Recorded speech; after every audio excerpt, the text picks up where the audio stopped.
अस्सलाम वालेकुम रहमतुल्लाहि वबरकातुहू। Welcome back to RK news and channel. Hi దోస్తో, మీరందరూ ఎలా ఉన్నారు? బాగున్నారా? మేము కూడా చాలా బాగున్నాం. మీరందరూ చాలా చాలా బాగుండాలని నేను మనస్ఫూర్తిగా కోరుకుంటున్నాను. దోస్తో, ఈరోజైతే నేను ఈ బెండకాయ పులుసు మసాలా ఏం లేకుండా చేయాలని నేను వీడియో తీస్తున్నాను. ఈ వీడియో కనుక నచ్చితే నాకు కామెంట్లో ఎలా ఉందో చెప్పండి. ఇంకా నా ఛానల్ని సబ్స్క్రైబ్ చేసుకుని వాళ్ళు చేసుకొని గంట సింబల్ని ప్రెస్ చేసి ఆల్ని ప్రెస్ చేయండి. ఇంకా నా వీడియోని దోస్తే లైక్ చేయండి, షేర్ చేయండి చాలామందికి. ఇప్పుడైతే నేను బెండకాయల పులుసుకి ఇదైతే 1/4 కిలో బెండకాయలు, 4 టమాటాలు, ఒక ఎర్రగడ్డ, ఒక చిన్న నిమ్మకాయ సైజ్ అంతా చింతపండు నేను నానబెట్టేశాను. దీంట్లో అయితే కొంచెం నేను ఉప్పు కూడా వేసాను. ఇవన్నీ బాగా కడుక్కొని కట్ చేసుకోవాలి దోస్త్. ఇప్పుడైతే కట్ చేసేసాను కూరగాయలని, ఎర్రగడ్డ, టమాటాలు కట్ చేసాను దోస్త్. ఇప్పుడైతే వంట చేయాలి. ఇదైతే 1/4 కిలో కన్నా కొంచెం తక్కువే దోస్త్. మీరు 1/4 కిలో వేసుకున్నా కూడా ఏం పర్వాలేదు, ఇదే క్వాలిటీకి దోస్తో. ఇప్పుడైతే బాండ్లు పెట్టుకున్నాను. దీంట్లో అయితే కొంచెం ఆయిల్ వేసుకుంటున్నాను దోస్తో. ఇప్పుడైతే నూనె వేడెక్కిపోయింది. ఇదైతే పోపు దినుసులు, దీంట్లో 2 మిర్చీలు, ఎండు మిర్చీలు వేసుకున్నాను.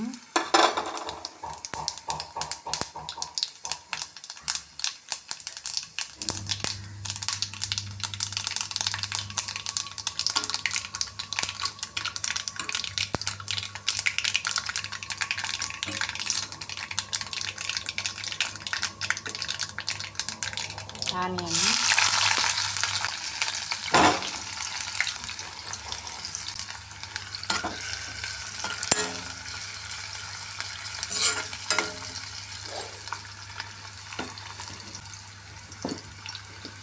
దోస్తో ఎర్రగడ్డలు కొంచెం తొందరగా వేగాలంటే కొంచెం సాల్ట్ వేసుకోవాలి. నేను కొంచెం సాల్ట్ వేసుకున్నాను.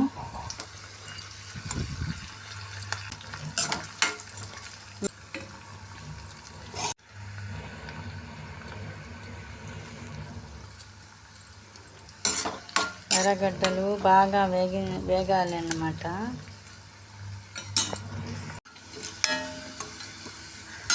ఇప్పుడైతే దీంట్లో వేగిపోయాయి. ఇప్పుడు దీంట్లో టమాటాలు వేసుకోండి.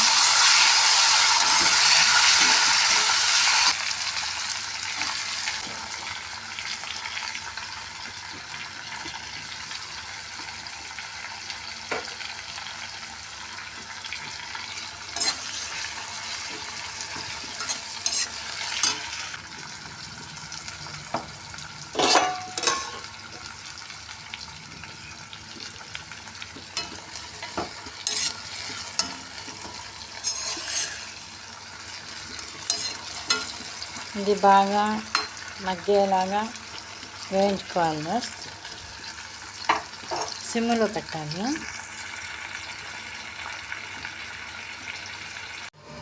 దోస్తో, ఈ టమాటాలు కూడా బాగా మగ్గిపోయాయి. ఇప్పుడు దీంట్లో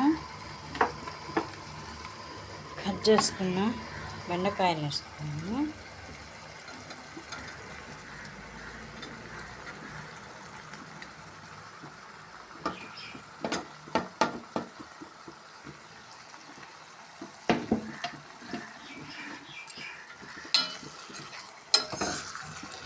దోస్తో, ఇది కూడా సిమ్లో పెట్టి బాగా వేయించుకోవాలి. బెండకాయలు బాగా వేయించుకొని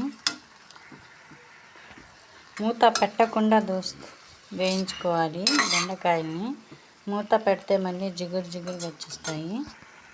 ఇప్పుడైతే దోస్తో ఈ విధంగా వేగిపోవాలి. ఒకవేళ మీకు కనుక టమాటాలు వేసిన తర్వాత వేగడం రాలేదంటే మీరు ముందుగానే కొంచెం ఆయిల్లో హాఫ్ ఫ్రై చేసుకొని పక్కన పెట్టుకొని టమాటాలు వేగిన తర్వాత అయినా ఇది వేసేయవచ్చు.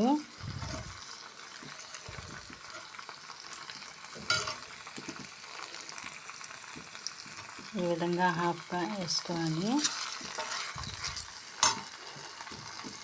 జిగురు లేకుండా ఉంటుందన్నమాట. ఇది దీంట్లో కొబ్బరి పేస్ట్ ఏం వేయదు కదా, అందుకని ఇప్పుడైతే దీంట్లో పసుపు పొడి వేసుకోవాలి.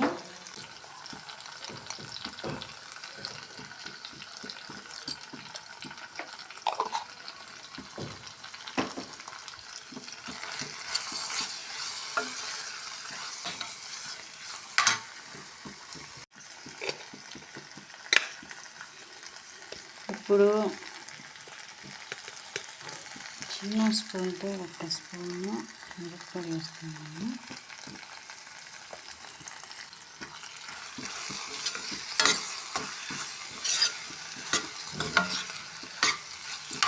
ఇప్పుడు దీంట్లో కొంచెం వాటర్ వేసి ఇప్పుడు మంచిగా బెండకాయలు ఇంకా సగం ఉడికినట్టు వేసుకోవాలి, ఉడికించుకోవాలి. ఒక 2 నిమిషాలు 3 నిమిషాలు సరిపోద్ది అన్నమాట. దోస్తో చూడండి, ఇంకా మళ్ళీ బాగా మెత్తగా అయిపోయాయి.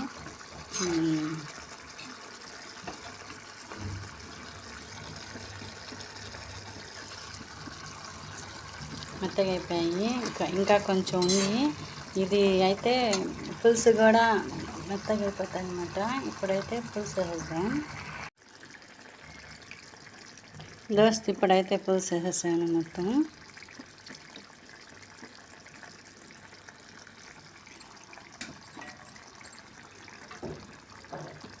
ఇప్పుడైతే మళ్ళీ ఒక 5 నిమిషాలు దీంట్లో ఉడకనిచ్చి, దోస్తో చింతపండు వేసిన తర్వాత కొంచెం ఉప్పు తక్కువైంది, అందుకని నేను వేసుకుంటున్నాను. మీకు కూడా టేస్ట్కి తగ్గట్టు ఉప్పు వేసుకోండి. ఇది దోస్తో ఇప్పుడైతే కూర బాగా వండిపోయాయి. ఇది బెండకాయలు కూడా మెత్తగా అయిపోయాయి.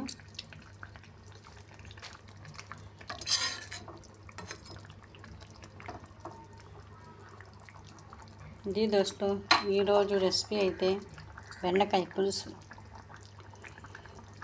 ఈ బెండకాయల పులుసు ఇంట్లో ఏం లేనప్పుడైనా కొన్ని బెండకాయలు, ఒక 2 టమాటాలు, ఒక ఎర్రగడ్డ వేసి, కొంచెం మిరప్పొడి, పసుపు పొడి వేసి, నూనె వేసి వండేస్తే చాలా టేస్టీగా ఉంటుంది. ఇది టేస్ట్ ఎట్లా వస్తుందంటే, ఏం కొబ్బరి ఏం వేయకపోయినా కూడా, మేము బెండకాయలు ముందుగా ఆయిల్లో వేయించుకుంటాం కదా, దానివల్ల టేస్ట్ వస్తుంది. ఇంకా ఏంటంటే జిగురు అనేది ఉండదు కూర.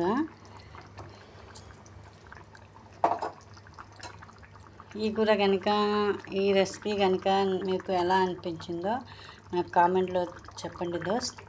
ఇంకా లైక్ చేయండి, షేర్ చేయండి. దోస్తో ఈ బెండకాయ కూర అయిపోయింది. ఇప్పుడు వేడి వేడి అన్నంలో అయినా, చల్లటి అన్నంలో అయినా, దేంట్లో అయినా వేసుకొని తింటే చాలా చాలా టేస్టీగా ఉంటుంది అన్నమాట. దోస్తో ఈరోజు నేను చెప్పే చిట్కా ఏంటంటే, ఇది బెండకాయకి సంబంధించిందనమాట. అందరు అంటారు బెండకాయలని చీప్గా చూస్తారు. కాకపోతే ఈ బెండకాయలు మేము కడుపులోకి తీసుకున్నా కూడా మాకు హెల్తీ వస్తుంది. ఇంకా మేము శరీరానికి పూసినా కూడా హెల్తీగా ఉంటుంది. నాకు తెలిసిన 2 చిట్కాలు చెప్తాను. ఇదైతే బెండకాయలు మా అందరికీ తెలిసిందే. ఇది తినడం వల్ల మైండ్ షార్ప్ అవుతుందని, మ్యాథ్స్ కూడా బాగా వస్తాయని చిన్నప్పటి నుంచి వినున్నాను. ఇది మామూలుగా తెలిసిందే. లేత బెండకాయలు తీసుకొని దాని గుజ్జు మొహానికి పట్టిస్తే, అది మొత్తం పట్టించిన తర్వాత ఆ జిగురంతా ఆరిపోయిన తర్వాత మాకు మొహం కనుక కడుక్కుంటే మొటిమలు కానీ అవి రాకుండా చేస్తుంది దోస్త్. ఇంకా చర్మం కూడా చాలా సున్నితంగా ఉంటుంది మొహం మీద. ఇది జనరల్గా చాలామందికి అవసరం అన్నమాట. ఇది మామూలుగా పురాతన కాలంలో చేసేది. ఇప్పుడైతే ఆయింట్మెంట్లు ఇవి అవి వచ్చేసాయి. అయినా కూడా అది ఇష్టపడని వాళ్ళు ఇది కొంచెం మొరటుగా ఉన్నా కూడా ఇది చేసుకోండి, చాలా పనికొస్తుంది మీకు. మళ్ళీ చెప్తున్నాను, లేత బెండకాయ తీసుకొని మొహానికి గుజ్జు రాసి కొంతసేపు వదిలేయాలి. అది ఆరిన తర్వాత మొహం నీటితో కడుక్కుంటే చాలా మొటిమలు అవి రాకుండా ఉంటాయి. ఒకవేళ వచ్చినా కూడా దానికి తగ్గే సూచనలు కూడా ఉంటాయన్నమాట. ఇది ఒకటి దోస్త్. ఇది చర్మం పైన వాడితే వచ్చే లాభం. ఇంకా మేము లోపలికి తీసుకుంటే ఏ విధంగా ఉంటుందో అని.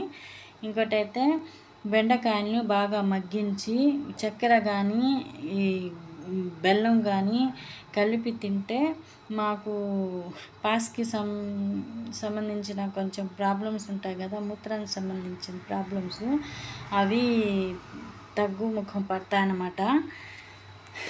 దోస్తో నేను ఈ చిట్కాలు పురాతన కాలానివే చెప్తున్నాను. మీ అందరికీ అవసరమైతే ముందుగా భరోసా చేసి ఏదైనా చేయాలన్నమాట, తగ్గుతుంది. చాలామంది హాస్పిటల్గా వెళ్ళడానికి భయపడతారనమాట. అలాంటి వాళ్ళు కూడా ఇది వాడవచ్చు. ఎలాంటి ఇన్ఫెక్షన్ ఉండదు, ఎలాంటి ప్రాబ్లమ్స్ ఉండదు. ఎందుకంటే మేము చేసుకునేది అన్నీ తెలిసినవే కాబట్టి, కెమికల్స్ కాదు కాబట్టి. కావాల్సిన వాళ్ళు ట్రై చేసి చూడండి దోస్త్. ట్రై చేసి నాకు కామెంట్లో ఎట్టుందో నాకు తప్పకుండా చెప్పండి. మళ్ళీ ఇంకా నేను ధైర్యంగా నా చిట్కాలు నేను చెప్పగలుగుతాను. ఇది దోస్త్, ఈరోజైతే ఈ వీడియో ఈ చిట్కాలు అన్నమాట. మళ్ళీ ఇంకో వీడియోతో కలుసుకుందాం. అస్సలాము అలైకుం రహమతుల్లాహి వబరకాతుహు. అల్లా హాఫిజ్.